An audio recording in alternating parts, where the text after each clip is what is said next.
2024 లేదా 25లో డిగ్రీ లేదా బీటెక్ చదివారా? సాఫ్ట్‌వేర్ జాబ్ కోసం ఎదురు చూస్తున్నారా? అయితే కోడ్ జ్ఞాన్ 100 డేస్ కోర్సులో చేరండి, జాబ్ సాధించండి.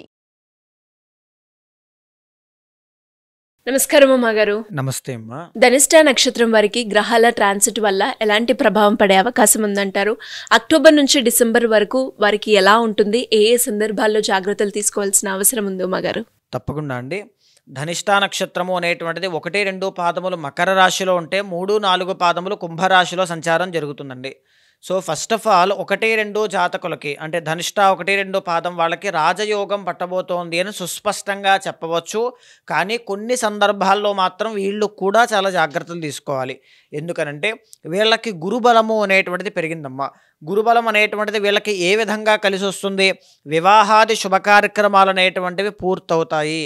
ఖచ్చితంగా ఈ సంతానాది విషయాల్లో శుభవార్తలు వింటారు.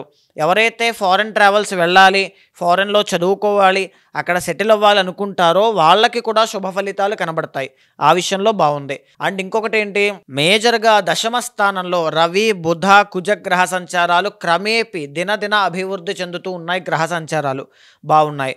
అయితే సెకండ్ హౌస్లో కుంభరాశిలో మకరం నుంచి చూస్తే 2 గ్రహాలు శని రాహులు అనేటువంటి 2 ప్లానెట్స్ కూడా వీళ్ళకి కాస్త ఇబ్బందిని కలగజేస్తున్నాయి అని చెప్పచ్చు. ఏ విధంగా?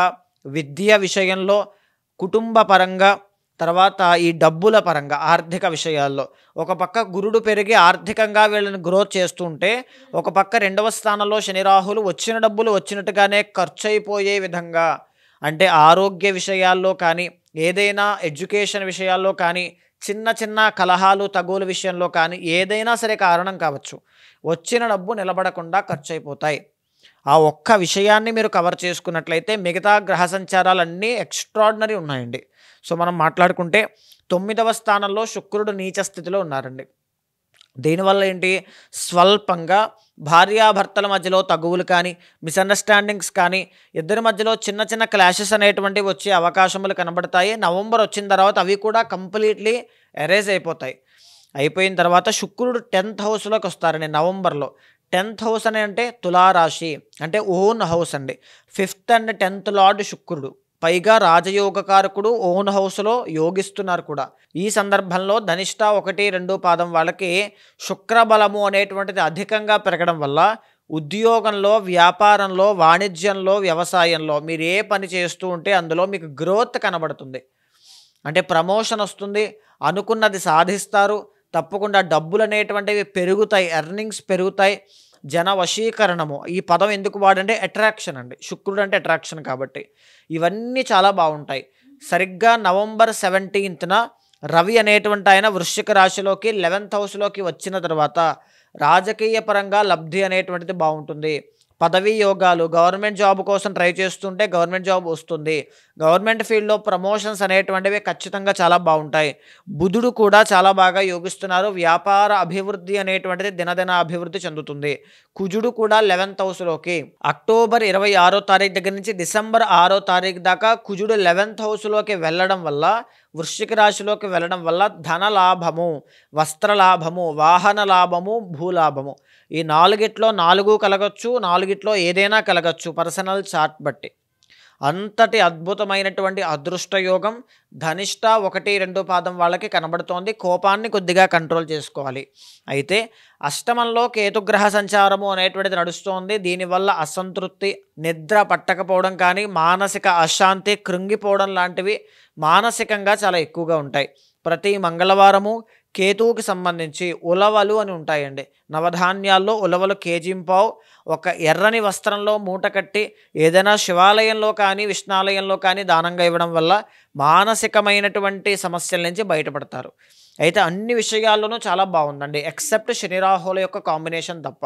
వాళ్ళిద్దరి కాంబినేషన్ కూడా మీకు బాగుండడానికి సుదర్శన చండీ హోమము అనేటువంటిది చేయించండి. దానివల్ల శని రాహులు యాక్టివేట్ అవుతారు. మీకు ఆ దోషం తగ్గడం వల్ల మరిన్ని శుభ ఫలితాలు తప్పకుండా చూస్తారు. అయితే 3, 4 పాదం వాళ్ళకి మనం చెక్ చేస్తే కనుక వీళ్ళకి గురు బలం తగ్గిందండి. 2nd అండ్ 11th లార్డ్ అయినటువంటి గురుడు 6thలో ఎగ్జాల్టేషన్ అనే పేరే కానీ అక్కడ యోగించట్లేదు. దీనివల్ల ఏం జరుగుతాయి అంటే డబ్బులు అనేటువంటివి విపరీతంగా ఖర్చులు అవుతాయి, రావాల్సిన జీతాలు ఆగిపోతూ ఉంటాయి. లేకపోతే జాబ్లో మారాలి, నాకు ఇది నచ్చట్లేదు, కలిసి రావట్లేదు, నేను మారిపోతాను అనుకుంటారు. మారితే ఎలా ఉంటుంది ఏంటి అనేటువంటి ఒక టెన్షన్ స్టార్ట్ అవుతుంది. ఒకవేళ మారిన తర్వాత ఎలా ఉంటుంది అంటే టు బీ ఫ్రాంక్ అంత గొప్పగా ఉండదు ప్రస్తుతం నడిచేటువంటి గ్రహ సంచారాల వల్ల. 11th లార్డ్ కాబట్టి మళ్ళీ మోసపోతూ ఉంటారు, అప్పులు పాలవుతూ ఉంటారు, అప్పు చేస్తారు, అప్పు తీరుస్తారు, ఇంకొక అప్పు చేస్తారు, ఇంకొక అప్పు తీరుస్తారు. ఇలాంటి పరిస్థితులు డిసెంబర్ ఎండ్ వరకు కనబడుతున్నాయి కాబట్టి చాలా కేర్ఫుల్గా ఉండాలి. లగ్నంలో అంటే కుంభరాశిలో శని రాహు అనేటువంటి 2 ప్లానెట్స్ యొక్క కాంబినేషన్ కనబడుతుంది. సో దీనివల్ల హెల్త్ ఇష్యూస్ అనేటువంటివి పెరుగుతాయండి. ఎలాంటి హెల్త్ ఇష్యూస్ అంటే మగవాళ్ళకి గట్ ఇష్యూస్ అంటే డైజెషన్ ప్రాబ్లమ్స్ కానీ ఇలాంటివి పెరిగే అవకాశాలు, ఆడవాళ్ళకి హార్మోనల్ ఇంబ్యాలెన్సెస్ అనేటువంటివి పెరిగే అవకాశాలు చాలా ఎక్కువగా కనబడుతున్నాయి. వెరీ వెరీ కేర్ఫుల్గా ఉండాలి. సప్తమంలో కేతుగ్రహ సంచారం కనబడుతోందండి వీళ్ళకి. దీనివల్ల ఏంటి వ్యాపారంలో తెలియనటువంటి ఒడిదుడుకులు ఎక్కువగా చూస్తారు. చిన్న చిన్న నిర్ణయాలు సరిగ్గా ప్రాపర్గా టైం టు టైం తీసుకోవాల్సిన నిర్ణయాలు, ఆ పని అది సరిగ్గా లేకపోవడం వల్ల ప్రాబ్లమ్స్ అనేటువంటివి వస్తాయి. చాలా కేర్ఫుల్గా ఉండాలి. ఈవెన్ మ్యారిటల్ లైఫ్లో కూడా నవంబర్ 17 దాకా జాగ్రత్తగా ఉండాలి.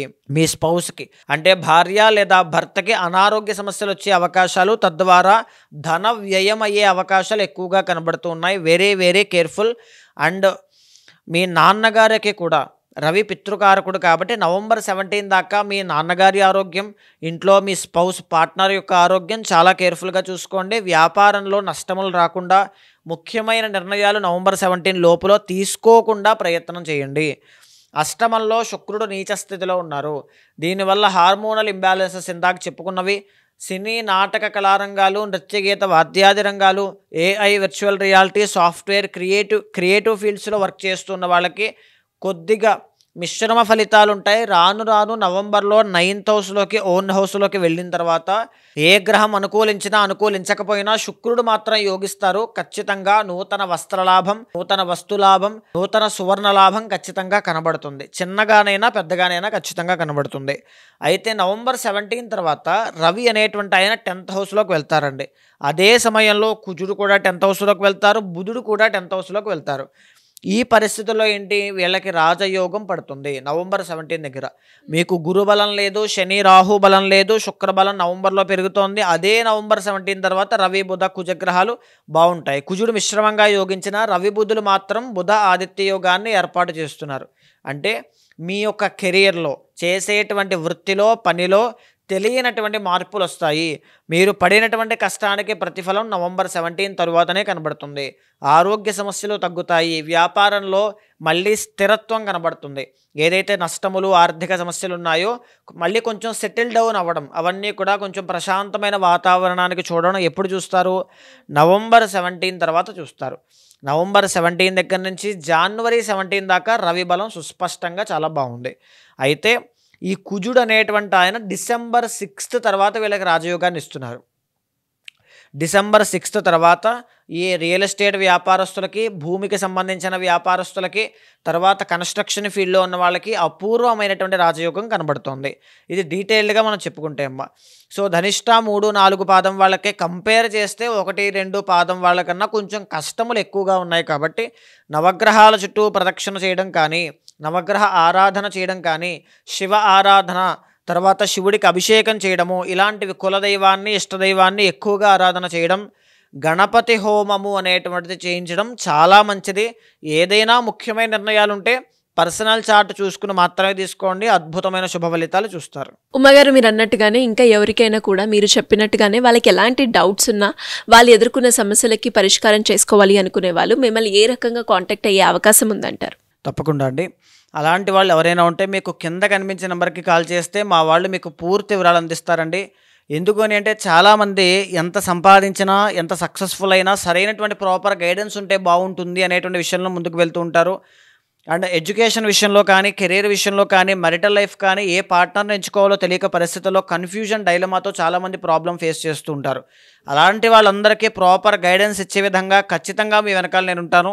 మీ పర్సనల్ చార్ట్ చూసిన తర్వాత గోచారంతో సమన్వయం చేస్తూ ఏదైనా దోషం ఉంటే శాంతి పరిహారములు ఆచరింపచేసి భగవత్ అనుగ్రహం కలిగేలా చేస్తాను.